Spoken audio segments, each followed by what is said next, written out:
Assalamualaikum warahmatullahi wabarakatuh.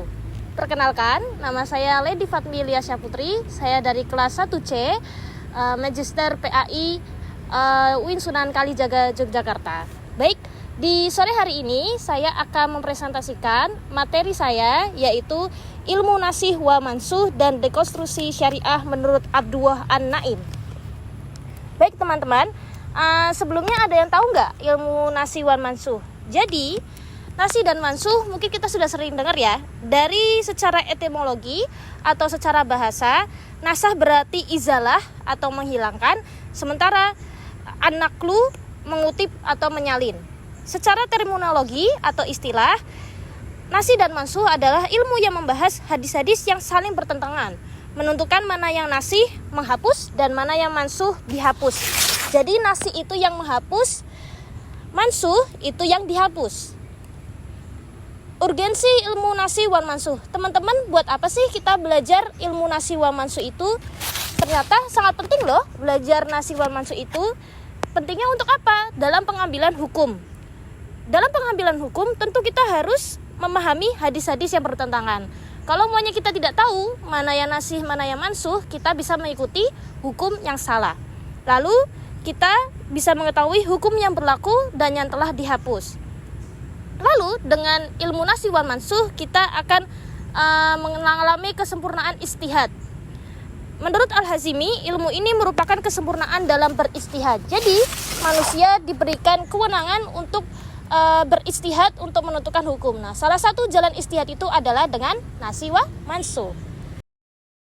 Objek kajian nasih wal mansuh. Jadi di nasih wal mansuh kita akan membahas hadis-hadis makbul. Nah, hadis-hadis makbul itu ada dua macam, yaitu hadis yang berkaitan dengan hukum syariat dan hadis-hadis yang saling bertentangan dan tidak bisa dikompromikan.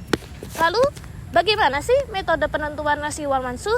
Jadi, dalam menentukan mana yang nasih dan mana yang mansuh itu tidak ngawur ya, ada metode-metodenya dan ada tata caranya. Yang pertama, penjelasan jelas dari Nabi Muhammad SAW. Jadi, Nabi sendiri menjelaskan mana hukum yang dihapus dan yang baru. Lalu penjelasan sahabat. Jadi kita ketahui bahwa sahabat sendirilah yang mendengarkan hadis dari Nabi langsung. Maka sahabat Nabi bisa memberikan penjelasan mana hadis yang nasih dan mana yang mansuh. Lalu ada yang dinamakan asbabul wurud. Apa itu asbabul wurud? Asbabul wurud adalah mengetahui konteks dan sebab turunnya suatu hadis. Jadi kalau kita tahu hadis ini turunnya kenapa, hadis ini turunnya kenapa, maka kita akan tahu mana yang nasih dan mana yang mansuh. Lalu kita akan melihat sejarah hadisnya. Dengan melihat sejarah hadis ya, kita bisa melacak waktu turunnya hadis untuk menentukan mana sih hadis yang turun lebih dahulu dan mana hadis yang turun setelahnya. Lalu selanjutnya, kitab dan tokoh dalam ilmu nasih wal mansuh. Teman-teman, ternyata banyak kitab-kitab dan tokoh-tokoh yang membahas tentang ilmu nasih wal mansuh. Apa saja? Yang pertama, nasih wal mansuh dari Qatadah bin Di'amah As-Sadusi. Lalu yang kedua, nasih al-hadis wa mansuhuhu dari Abu Bakar bin Ahmad bin Muhammad al-Athram. Yang ketiga, nasih al-hadis wa mansuhuhu dari Abu Hafiz Umar al-Baghdadi atau Ibnu Syahid. Yang keempat, al-itibar fi an-nasih wal mansuh minal asar dari Imam al-Hafidz an-Nasal. Baik teman-teman, agar kita mudah dalam memahaminya, maka apa sih contoh hadis nasih wal mansuh? Contoh hadis nasih wal mansuh adalah larangan ziarah kubur. Jadi teman-teman, ternyata di awal-awal zaman Nabi itu ziarah kubur itu dilarang. Kenapa dilarang? Karena dalam sejarahnya ziarah kubur saat dahulu adalah saat sahabat-sahabat Nabi atau umat-umat jahiliyah di zaman Nabi saat berziarah kubur itu menangisnya itu secara berlebihan. Jadi sangat-sangat berlebihan sampai menangis-nangis meraung-raung di kuburan dan sampai menggigiti bajunya dan sebagainya. Nah, melihat hal itu, melihat banyak hal yang negatif dan Rasulullah juga melihat takutnya jika diperbolehkan ziarah pada zaman jahiliyah dan keadaan akidahnya itu belum kuat, bisa saja umat jahiliyah pada masa itu menyembah kuburan tersebut atau menembah nisannya tersebut. Jadi itulah alasan kenapa ziarah kubur awal-awal itu masih dilarang. Nah, Jadi Nabi Muhammad SAW melarang karena takutnya umat jahiliyah pada masa itu menjurus kepada kesyirikan. Itu nasihnya. Nah, lalu turunlah hadis kuntu nahaitukum an ziyaratil quburi fazuruha fa innaha tuzahidu fid dunya wa tudakkirul akhirata. Nah, hadis ini menghapus hukum yang sebelumnya, menghapus hukum larangan untuk ziarah. Yaitu di hadis ini menerangkan bahwasanya akhirnya Nabi memperbolehkan ziarah kubur. Dengan tujuan apa? Kalau kita ziarah kubur, kita kan akan mengingat kematian. Kita akan mengingat suatu hari kita juga akan meninggal, dan kita akan mengingat bahwasanya akan ada alam yang akan kita alami, yaitu alam akhirat. Nah, contoh yang lain lagi, hadis yang kontradiktif. Ada hadis hadasana Muhammad bin Basar, hadasana Yahya bin Sa'idin Abdurrahman huwa ibnu Mahdi faqala hadasana Sufyan bin Sa'idin an Amri bin Amiril Ansori qala sami'tu Anas bin Malik yaqulu kana Nabi sallallahu alaihi wasallam yatawaddoa inda kulla sholatin. Jadi hadis yang pertama menerangkan bahwasanya Nabi itu berwudu setiap sholat. Lalu hadis yang kedua, hadasana Musaddadun hadasana Abu Awanata an Umarata an Abdirrahmani bin Abi Bakrata an Abihi qala kana Rasulullah sallallahu alaihi wasallam yatawaddau likulli shalah. Falamma kana yaumal fathi sholawati biwudu'i wahid.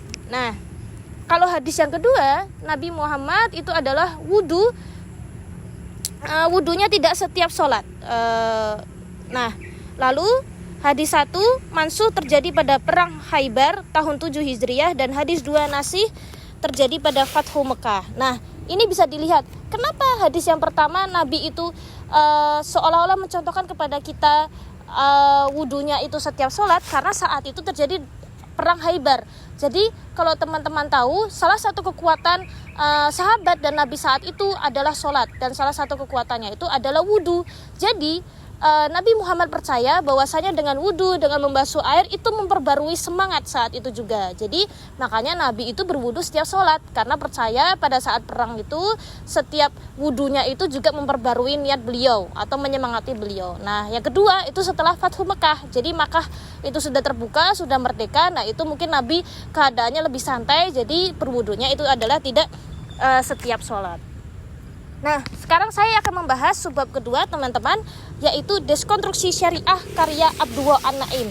Nah, Abdullah An-Naim ini juga mengomentari mengenai ilmu nasih wa mansuh ini. Siapa sih Abdullah An-Naim itu, teman-teman? Nah, Abdullah An-Naim adalah pemikir muslim yang mengkritisi konsep syariah dalam konteks modern. Ia berpendapat bahwa syariah adalah produk sejarah dan bukan hukum statis. Buku utamanya membahas rekonstruksi dan deskonstruksi syariah. Jadi teman-teman, Abdullah An-Naim melihat dalam Islam aja ada ilmu an-nasih wal mansuh, berarti hukum-hukum dalam Islam bisa dong dijadikan produk sejarah dan bisa menjadi hukum yang tidak statis gitu. Nah, konsep syariah dalam sejarah menurut Abdullah An-Naim ada 3. Pertama, syariah awalnya berkembang dalam konteks sosial politik tertentu. Kedua, interpretasi ulama klasik sangat dipengaruhi oleh kondisi zamannya. Ketiga, tidak semua hukum yang diterapkan dahulu relevan di era modern. Nah, ini pendapat-pendapat syariah. Kenapa syariah itu adalah produk sejarah bagi Abdullah An-Naim. Nah, nasih dan mansuh dalam syariah menurut Abdullah An-Naim. Jadi menurut Abdullah An-Naim juga mengomentari apa itu nasih wa mansuh. Yang pertama, konsep nasih yaitu menghapus dan mansuh dihapus menunjukkan adanya perubahan hukum dalam Al-Quran dan hadis. Jadi di sini Abdullah An-Naim melihat Al-Quran dan hadis saja bisa berubah-berubah hukumnya. Kedua, menurut An-Naim ini membuktikan bahwa hukum Islam bisa berubah sesuai konteks. Jadi hukum Islam itu tidak statis menurut Abdullah An-Naim. Jadi bisa berubah-berubah sesuai konteks zamannya. Ketiga, reformasi syariah bukan hal baru, tetapi bagian dari tradisi Islam. Jadi kedepannya kalau masih ada reformasi syariah, maka itu bukan hal yang baru, bukan bid'ah, tapi memang tradisinya Islam. Lalu, kritik An-Naim terhadap syariah klasik, hukum Islam yang diterapkan dalam negara cenderung diskriminatif. Syariah seringkali digunakan untuk kepentingan politik. Perlu pendekatan baru agar syariah selaras dengan hak asasi manusia. Pemisahan syariah dan negara menurut Abdullah An-Naim. Abdullah An-Naim memisahkan urusan antara syariah dan negara. Menurut Abdullah An-Naim, syariah itu tidak bisa disatukan dengan hukum negara. Syariah seharusnya menjadi pedoman moral saja, tapi bukan menjadi aturan hukum negara. Dan negara harus netral dan tidak menggunakan syariah sebagai dasar hukum. Lalu deskonstruksi syariah. Apa sih deskonstruksi syariah itu? Deskonstruksi berarti membongkar pemahaman lama untuk menemukan makna baru. An-Naim mengusulkan reinterpretasi syariah dengan pendekatan kontekstual. Fokusnya pada nilai-nilai keadilan, kesetaraan, dan kebebasan. Jadi, kesimpulannya, nasih dan mansuh itu adalah ilmu penting dalam memahami perkembangan hukum syariat, membantu menghindari kesalahan dalam mengambil hukum dari hadis yang tampak bertentangan, dan penerapannya memahami konteks dan sejarah turunnya hadis dan merujuk pada kitab-kitab ulama yang membahas nasih dan mansuh. Lalu, syariah harus dipahami sebagai nilai moral, bukan hukum positif. Reformasi syariah penting agar relevan dengan zaman modern. Pemikiran An-Naim menantang, tetapi membuka ruang dialog bagi masa depan Islam yang lebih inklusif. Lalu, hubungan antara pemikiran Abdullah An-Naim dalam deskonstruksi syariah dan konsep nasih wal mansuh. Jadi kan tadi kita sudah membahas deskonstruksi syariah, lalu sudah membahas nasih wal mansuh. Nah, hubungannya apa sih antara keduanya? Nasih wal mansuh itu bisa menjadi dinamika hukum Islam. Konsep dan mansuh menunjukkan bahwa dalam sejarah Islam, hukum bisa berubah sesuai konteks sosial dan kebutuhan masyarakat. Ini sejalan dengan gagasan An-Naim yang menekankan perlunya pembaruan hukum Islam agar sesuai dengan zaman modern. An-Naim mengkritik pemahaman syariah yang dianggap final dan tidak berubah. Ia menilai bahwa banyak hukum dalam syariah berasal dari konteks historis tertentu dan perlu direinterpretasi. Nasih wa mansuh sebenarnya adalah contoh bagaimana hukum Islam itu tidak statis, tetapi justru mengalami perubahan berdasarkan perkembangan zaman dan wahyu yang datang kemudian. Nah, lalu bagaimana sih reinterpretasi untuk konteks modern? Jika nasih wa mansuh dahulu digunakan untuk mengganti hukum-hukum tertentu dalam Al-Quran dan hadis sesuai dengan kebutuhan umat pada saat itu, An-Naim mengusulkan pendekatan yang lebih luas, yaitu rekonstruksi hukum Islam dengan mempertimbangkan prinsip-prinsip hak asasi manusia dan keadilan universal. Sebagaimana nasih wal mansuh menghapus atau merevisi hukum berdasarkan wahyu yang lebih baru, pemikiran An-Naim mendorong agar hukum Islam dikaji ulang agar tetap relevan dengan nilai-nilai zaman ini. Maka, pendekatan An-Naim terhadap syariah memiliki semangat yang serupa dengan konsep nasih wal mansuh dalam arti adanya kemungkinan perubahan dan adaptasi dalam hukum Islam. Bedanya, ia ingin memperluas cakupan perubahan itu dengan pendekatan yang lebih rasional dan berbasis hak asasi manusia. Baik teman-teman, cukup sekian presentasi saya mengenai An-Nasih wal Mansuh dan dekonstruksi syariah menurut Abdullah An-Naim. Semoga bermanfaat. Wassalamualaikum warahmatullahi wabarakatuh.